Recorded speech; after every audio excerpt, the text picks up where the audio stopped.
안녕하십니까. 조갑제TV 시청자 여러분, 저는 조갑제닷컴의 조셉별입니다. 오늘은 2019년 10월 1일 밤 10시를 가리키고 있습니다. 네, 조국이라는 사람 때문에 정말 대한민국이 아주 갈래갈래 찢어졌죠. 그런데 이렇게 분열된 것은 대한민국 좌파와 우파로 분열된 것뿐만이 아닙니다. 지금 좌파 진영 안에서도 지금 조국 때문에 서로가 서로를 공격하고 비난하는 이러한 웃지 못할 일이 벌어지고 있습니다. 이번 조국 사태에서 좌파 진영에서 가장 적극적으로 조국이란 사람을 비호했던 대표 주자가 유시민 그리고 공지영 작가였습니다. 공지영 작가 같은 경우에는 조국이란 어떤 개인에 대한 뭔가 비정상적인 집착이 있는 것 아닌가라는 의심이 들 정도로 너무나 앞장서서 때로는 도대체 이성이라고는 도저히 찾아볼 수 없는 논리로 조국을 감싸고 돌아서 참 많은 비난에 직면한 적이 있습니다. 공지영 씨의 발언에 대해서는 조갑제TV에서도 몇 번 소개해 드린 바가 있는데요. 공지영이라는 사람은 조국스러운 지지자들의 아주 대표적인 유형이라고 볼 수가 있죠. 우리가 마음 카페에서 흔히 볼 수 있는 무조건적인 지지를 보내는 이러한 대표적인 유형입니다. 그래서 조국 그리고 그 가족들이 보여온 수많은 거짓과 거짓말과 위선과 탈법과 편법과 이런 부정행위, 이런 것에는 사실상 눈을 감죠. 그래서 가짜뉴스를 동원해서라도 조국을 비판하는 모든 언론과 검찰과 야당을 아주 적폐 세력으로 모는, 그래서 조국을 편드는 사람을 제외한 모든 사람들은 적으로 돌리는 이런 경향을 보이고 있습니다. 지금 좌파 진영 안에서 아주 재미있는 자중 질환이 일어나고 있습니다. 자, 공지영 씨 가장 먼저 비판한 사람이 진중권 씨였죠. 이 진중권이라는 동양대 교양학부 교수는 조국과 굉장히 친한 사이로 알려져 있습니다. 그런데 좌파 진영 안에서도 나름대로 좀 양심이 있는 분인지는 몰라도 이 진중권 교수는 이 조국 사태가 진행되는 와중에 굉장히 침묵을 지켰습니다. 그러다가 뒤늦게 지난 9월 말쯤에 정의당이 조 장관 임명 과정에서 보인 태도에 실망했다, 이런 이유를 들어서 정의당의 탈당계를 제출한 바 있습니다. 자, 이에 대해서 공지영 씨는 아주 원색적인 비난을 정말 퍼부었습니다. 뭐라고까지 했냐면 머리가 나빠서 그 오랫동안 유학 생활을 하고도 박사학위도 제대로 못 땄다, 이런 식의 정말 비난을 쏟아냈는데요. 자, 당시 공지영 씨는 페이스북에 이런 글을 올렸습니다. 조국 사태가 막 시작했을 때 집으로 책 한 권이 배달되었다. 그의 책이었다. 진중권 씨의 책이라는 거죠. 좀 놀랬다. 창비, 그러니까 창작가 비평사 출판사를 가리키는 것 같은데요. 창비였던 거다. 트윗에서 구가 부르며 친했던 동기 동창인 그라서 뭐라도 말을 할 줄 알았다. 그의 요청으로 동양대에 강연도 갔었다. 참 먼 시골 학교였다. 오늘 그의 기사를 보았다. 사람들이 뭐라 하는데 속으로 쉴드를 하려다가 문득 생각했다. 계자당, 자유한국당을 이렇게 비하하는 표현을 씁니다. 계자당 갈 수도 있겠구나. 돈하고 권력 주면. 마음으로 글을 보내는데 마음이 슬프다라고 말했습니다. 그러면서 아주 인격 모독에 가까운 말을 퍼붓습니다. 자, 뭐라고 얘기를 하냐면 실은 고생도 많았던 사람, 좋은 머리도 아닌지 그렇게 오래 머물며 박사도 못 땄다.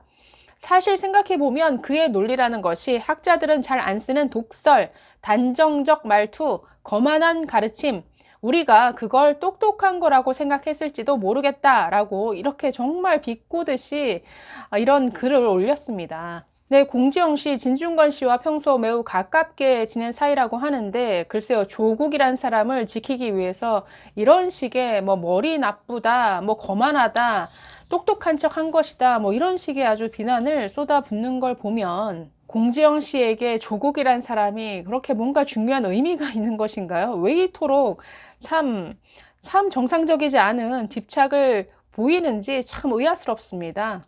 자, 진중권 동양대 교수는 TBS 라디오 프로그램에 나와서 지금의 어떤 조국 사태에 대해서 이런 소회를 밝혔습니다.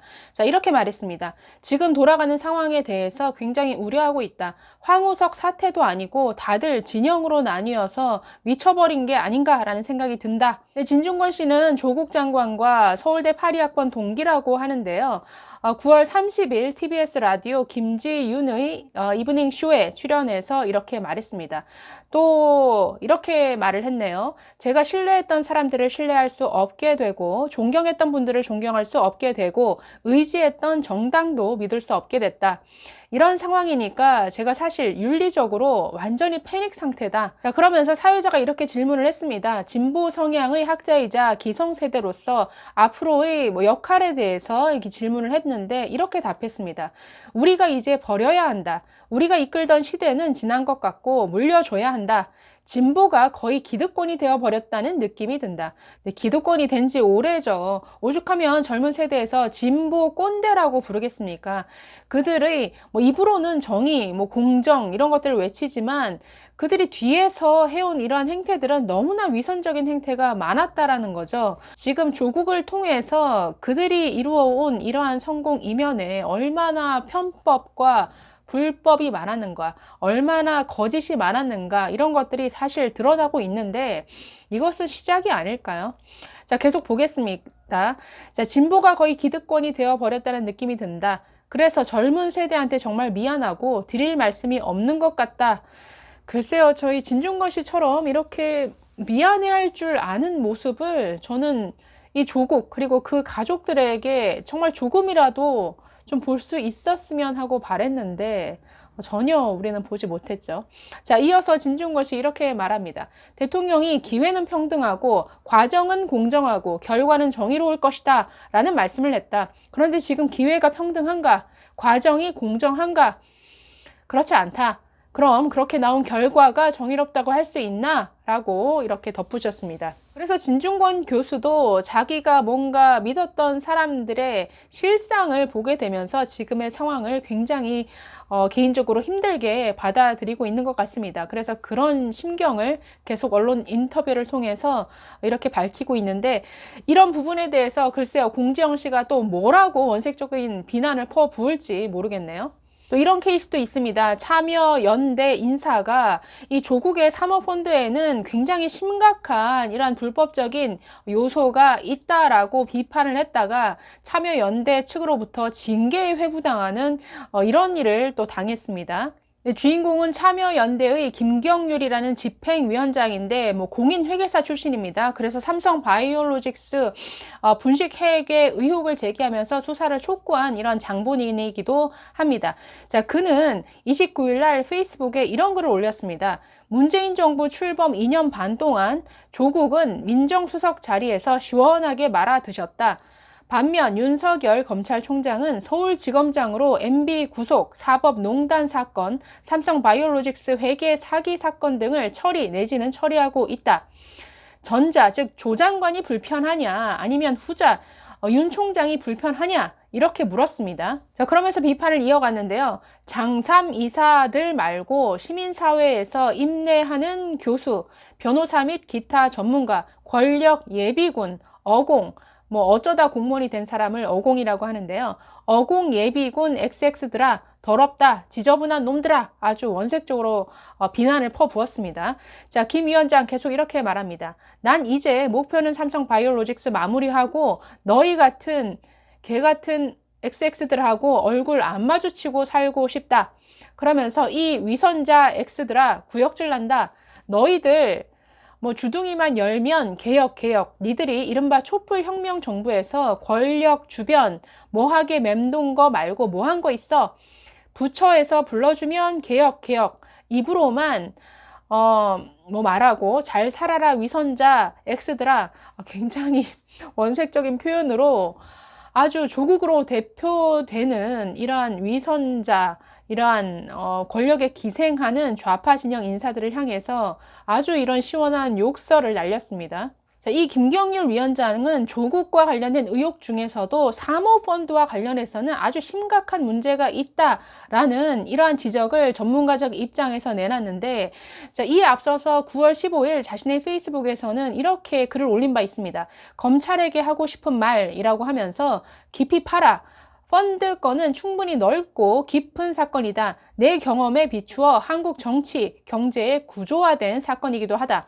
그는 혁신 성장, 벤처 육성한다고 금산분리 완화, 차등 의결권 부여 등 뻘짓하지 말고 이번 수사 제대로 하면 코스닥 등 자본시장 잘 돌아간다라고 이렇게 주장을 했습니다. 이 김경률 씨에 대해서 참여연대는 글쎄요, 입 바른 소리를 했다라고 해서 징계를 한다라고 하는 굉장히 참 우스꽝스러운 이런 모습을 보이고 있습니다. 자, 그런데 이런 징계 소식에 대해서 이 김경률 씨는 또다시 비판을 했습니다. 조 장관의 의혹과 관련해서 눈 감고 넘어가는 참여연대는 존립 근거가 없다라고 말했습니다. MBC 라디오 김종배의 시선 집중에 출연해서 자, 이렇게 얘기를 했습니다. 참여연대는 권력감시 기관으로 그 본연의 임무를 충실히 해야 한다.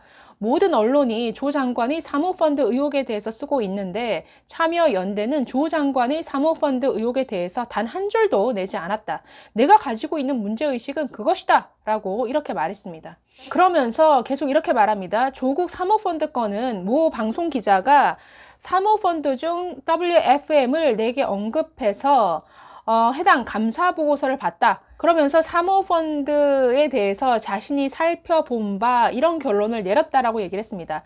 나는 참여연대 경제금융센터 소장이다. 수일에 걸쳐서 몇 명이 밤샘하며 분석했고 심각한 문제가 있으며 더 크게 발전될 수 있다고 봤다. 사실 판단에 대해 충분한 근거가 있다라고 말을 했습니다. 법인 등기부 등본, 전자공시 시스템, 유료화된 신용정보, 제보 자료 등을 봤다.